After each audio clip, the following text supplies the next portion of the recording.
લખેલી સુવાર્તા અધ્યાય 13 આપણે કાઢી લઈશું. માથીને લખેલી સુવાર્તા અધ્યાય 13 ને આપણે કાઢી લઈશું. પવિત્ર શાસ્ત્ર બાઇબલ આપણને કઈ બાબતો શીખવાડે છે? આપણે શીખી રહ્યા છે આપણે પ્રભુને પ્રેમ કરનારું હૃદય પ્રાપ્ત કરતા હોવા જોઈએ. પ્રભુને શોધનારું હૃદય આપણે પ્રાપ્ત કરતા હોવા જોઈએ. ઈસુ કોણ છે તેને આપણે ઓળખતા હોવા જોઈએ. આપણો પ્રભુ ઈસુ આપણા માટે કોણ છે તે આપણને ખબર હોવી જોઈએ. એ વાતને આપણે શીખી રહ્યા છે. પ્રભુ ઈસુ મારા અને તમારા માટે ઉદ્ધાર કરતા છે. પાપની માફી આપનાર પ્રભુ છે. જીવનનો સ્ત્રોત છે. જીવન આપનાર પ્રભુ ઈસુ ખ્રિસ્ત છે, જેની આરાધના આપણે કરીએ છીએ. હાલેલુયા. પવિત્ર શાસ્ત્ર બાઇબલ કહે છે 47ની કલમથી આગળ હું વાંચીશ, તમે જોઈ લેજો. માથીને લખેલી સુવાર્તા અધ્યાય 13 અને 47મી કલમથી આગળ જ્યારે આપણે વાંચીએ છીએ ત્યારે પવિત્ર શાસ્ત્ર બાઇબલમાં કહે છે, વળી આકાશનું રાજ્ય ઝાડના જેવું છે કે આકાશનું રાજ્ય ઝાડના જેવું છે, જેને લોકો સમુદ્રમાં નાખી હરેક જાતનું તેમાં સમેટાયું, અને જ્યારે તે ભરાઈ ગઈ ત્યારે તેઓ તેને કિનારે ખેંચી લાવ્યા. બેસીને જે સારો હતો તે તેઓએ વાસણોમાં એકઠું કર્યું, પણ નઠારો ફેંકી દીધો. હાલેલુયા. બાઇબલમાં આપણે વાંચી ગયા નીતિવચન 4 અને 23મી કલમ, सबसे अधिक हमारे मन को हमें संभालना है. સૌથી વધારે કાળજી રાખવાની છે તે છે આપણું મન, આપણું જીવન. વ્યક્તિગત જીવનને આપણા અંતઃકરણ આપણે સાચવવાનું છે, એની સંભાળ લેવાની છે, એની કેર લેવાની છે. જો આપણું મન સારું છે, તંદુરસ્ત છે, આપણા મન આનંદથી ભરાયેલું છે, આપણું મન પરમેશ્વરના સામર્થ્યથી ભરાયેલું છે, પરમેશ્વરના વચનથી ભરાયેલું છે, તો તે પરમેશ્વરને પ્રેમ કરશે. હાલેલુયા. અને જ્યારે પરમેશ્વરને પ્રેમ કરશે, પરમેશ્વર આપણને પણ પ્રેમ કરશે. આપણામાં એક તાજગી આવશે, આપણામાં આનંદ આવશે, આપણામાં એક સાચો આનંદ આવશે. હાલેલુયા. અને માટે બાઇબલ કહે છે, અહીંયા ઝાડનો દાખલો આપવામાં આવ્યો છે. મારા વહાલાઓ, આપણું મન પણ એવું જ છે. જ્યાં આપણે જીવીએ છીએ, જે જગતમાં આપણે રહીએ છીએ, જે સમાજની અંદર આપણે રહીએ છીએ, એક સરખા માણસો નથી હોતા. અલગ અલગ વિચારો આપણે ગ્રામીણ સમાજના છે, પરંતુ અલગ અલગ આપણો સ્વભાવ છે. રેણી કરણી આપણી અલગ છે, દરેક ઘરની. હાલેલુયા. વાતાવરણ અલગ અલગ છે, અને એમાં આપણે જીવીએ છીએ, એવા વાતાવરણમાં આપણે રહીએ છીએ. અને આજનો સમય આધુનિકરણથી ભરપૂર છે. મોબાઈલની વાત કરવામાં આવી વડીલ દ્વારા. દરેકના હાથમાં મોબાઈલ છે.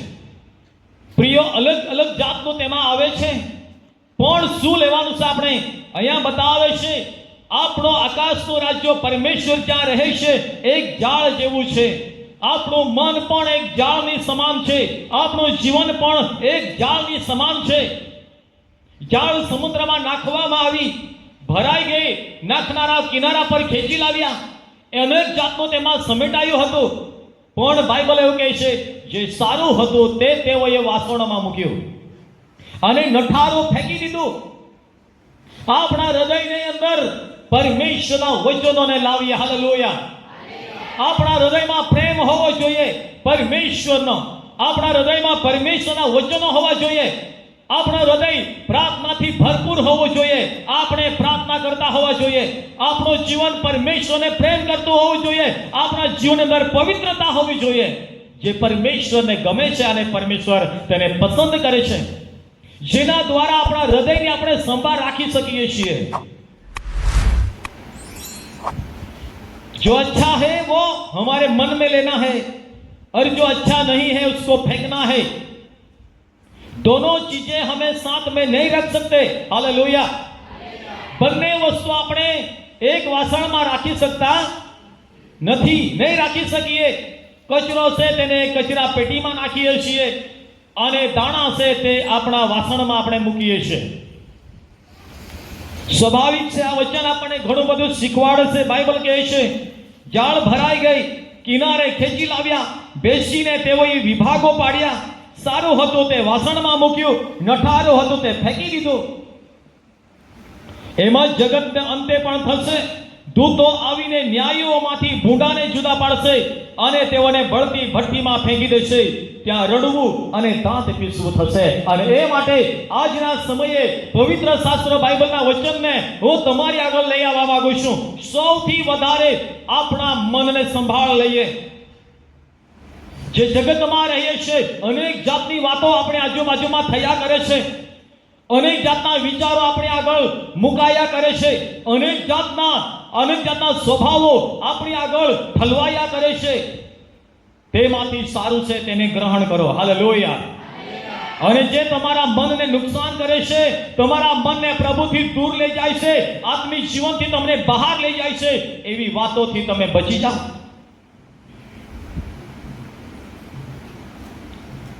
હાલેલુયા. પવિત્ર શાસ્ત્ર બાઇબલને આપણે ઉથલાવીએ, આગળ વધીએ. આગળ વધતા આપણે વાંચનમાં લઈશું પવિત્ર શાસ્ત્ર બાઇબલના વચનો. રોમના પત્ર 8 અધ્યાય. રોમનોના પત્ર 8 અધ્યાય. મારી અને તમારી આગળ પરમેશ્વરના વચનો આપણા હૃદય સાથે શું વાત કરશે, આપણે તેને જોવાને માટે પ્રયત્ન કરીશું. આપણો પ્રભુ ઈસુ કોણ છે તે આપણે ઓળખતા હોવા જોઈએ. જો આપણે પ્રભુને ઓળખીએ છીએ ત્યારે જ આપણે પ્રભુને પ્રેમ કરી શકીએ છીએ, અન્યથા આપણે પ્રભુને પ્રેમ કરી શકીશું નહીં. 8 અધ્યાય 5 કલમની અંદર મન વિશે પરમેશ્વરનું વચન આપણી સાથે વાર્તાલાપ કરે છે. આપણે માંથી શીખી ગયા, આપણું મન આકાશનું રાજ્ય, યા પછી આપણું મન, આપણે એ વચનને મનની સાથે સરખાવીએ તો આપણું મન એક જાળની સમાન છે. જાળ સમુદ્રમાં નાખવામાં આવી તે રીતે આપણે પણ આ જગતની અંદર આપણે જીવીએ છીએ. આપણું મન અલગ અલગ વાતોની અંદર આપણે લગાડીએ છીએ. અલગ અલગ જાતના વિચારો આપણા મનની અંદર આપણે કરીએ છીએ. પણ પવિત્ર શાસ્ત્ર બાઇબલ શું બતાવે છે તે વિશે આપણે આ જગ્યા પર શીખવા અને સમજવાને માટે પ્રયત્ન કરીશું. સારી વાતો વાસણમાં મૂકવામાં આવી અને નઠારી વસ્તુ હતી તેને ફેંકવામાં આવી. તેના વિશે હજુ વધારે ગહેરાઈથી આપણે શીખીએ. આપણા મન વિશે કે આપણા મનને સંભાળ કેવી રીતે રાખી શકાય, તો અહીંયા બાઇબલ બતાવે છે જો આપણું મન આધ્યાત્મિક બાબતો પર મન લગાડે છે તો તેમાં આપણા માટે જીવન છે. પણ આપણું મન જો દૈહિક વાતોમાં ચિત્ત લગાડે છે તો ત્યાં મૃત્યુ છે. વાંચીશું 5મી કલમથી. કેમ કે જેવો દૈહિક છે તેવો દૈહિક બાબતો ઉપર મન લગાડે છે, પણ જેવો આત્મિક છે તેવો આત્મિક બાબતો ઉપર મન લગાડે છે. દૈહિક મન તે મરણ છે, પણ આત્મિક મન તે જીવન તથા શાંતિ છે. કારણ કે દૈહિક મન તે દેહ પર વેર છે, કેમ કે તે દેવના નિયમને આધીન નથી અને થઈ શકતું પણ નથી. જેવો દૈહિક છે તેવો દેવને પ્રસન્ન કરી શકતા નથી. પણ જો દેવનો આત્મા તમારામાં વસતો હોય તો તમે દૈહિક નથી પણ આત્મિક છો. પણ જો કોઈને ખ્રિસ્તનો આત્મા નથી તો તે ખ્રિસ્તનો નથી. જો ખ્રિસ્ત તમારામાં છે તો પાપને લીધે તમારું શરીર તો મરેલું છે, પણ ન્યાયપણાને લીધે તમારો આત્મા જીવે છે. બોલીએ આમેન. હાલેલુયા. હાલેલુયા. પવિત્ર શાસ્ત્ર બાઇબલ બતાવે છે કે દૈહિક મન તે દૈહિક બાબતો ઉપર મન લગાડે છે, પણ જેવો આત્મિક મનને ધરાવે છે તેવો આત્મિક બાબતો પર મન લગાડે છે. હવે અહીંયા તફાવત આપવામાં આવી છે. દૈહિક મન તે મરણ છે, પણ આત્મિક મન તે જીવન તથા શાંતિ છે. આપણે શીખીશું એને અત્યારે. હાલેલુયા. હાલેલુયા. સ્વાભાવિક રીતે દૈહિક મન એટલે પરમેશ્વરના વચનને આધીન નથી, જેને આપણે દૈહિક મન કહી શકીએ. જગતની રીતે જગતની વાતો પ્રમાણે જીવીએ છીએ. જગતના વિચારો પ્રમાણે આપણે કરીએ છીએ. પરમેશ્વરની ઈચ્છા મુજબ આપણે કરતા નથી. જગતની રીત વાતો, જગતના ધારાધોરણો, જગતની વાતો પર આપણે વધારે ચિત્ત લગાડીએ છીએ. તો એ દૈહિક જીવન છે આપણો, જે આપણે શરીર વિશે આપણે ચિંતા કર્યા કરીશું. દૈહિક એટલે શરીર, શારીરિક વાતો, શરીરને લગતી વાતો.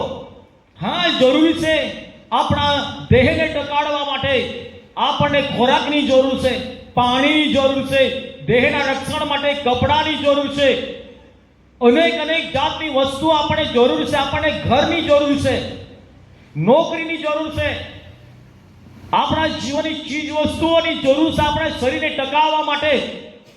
એ જ રીતે મારા વહાલાઓ, આપણા આત્માને ટકાવવા માટે, આપણા આત્માને આપણી અંદર આ દેહમાં જીવતો રાખવાને માટે આત્મિક વાનાની જરૂર છે.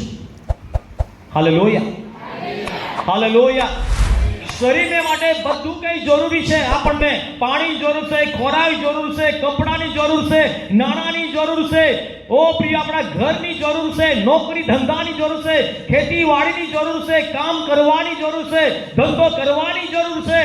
પણ આ મનને તાજું રાખવાને માટે, જેની અંદર પરમેશ્વરનો આત્મા વસે છે, એને જીવતો રાખવાને માટે પરમેશ્વરના વચનો જરૂર છે. હાલેલુયા. અને એ માટે પ્રિય મારા વહાલાઓ, જરૂરી છે દૈહિક જરૂરિયાતો પૂરી કરવાને માટે, દૈહિક બાબતો પર ચિત્ત લગાડવાને માટે પણ એક વાતને હું તમારી આગળ મૂકવા માંગુ છું, આત્મિક જીવન વિશે. હાલેલુયા.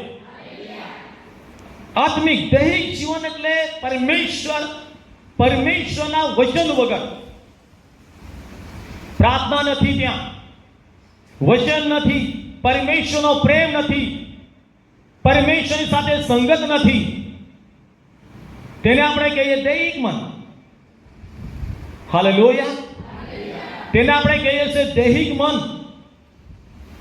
બાઇબલમાં સ્પષ્ટ રીતે આપણે શીખવાડે છે, દૈહિક મનની અંદર પ્રાર્થના નથી, વચન નથી, પ્રેમ નથી, તો પછી ત્યાં જીવન નથી.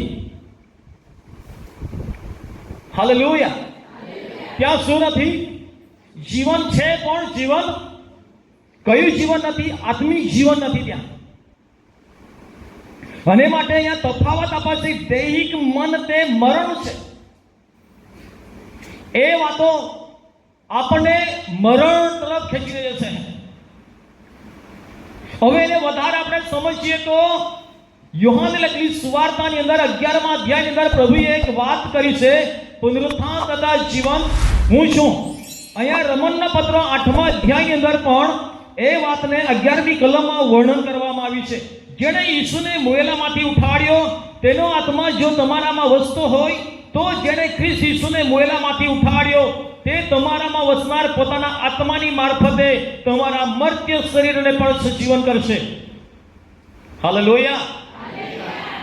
અને માટે પ્રિય મારા